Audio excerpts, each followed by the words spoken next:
Giêsu anung duy tình để câu về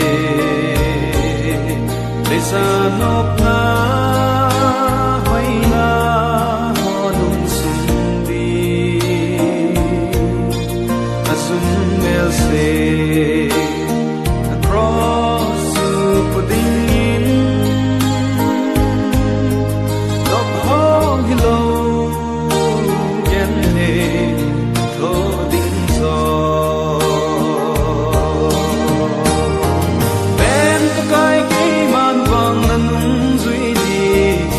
in sum ka de ka go ka da da hi ge a sei let to van zui di cross pu in ka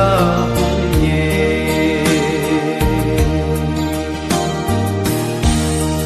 Giêsu anung zui di in de ko wi tu in sum mi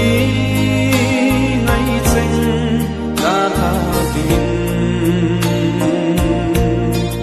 lang con tu a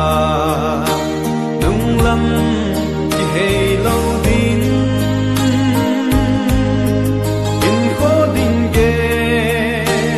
lova anung zui di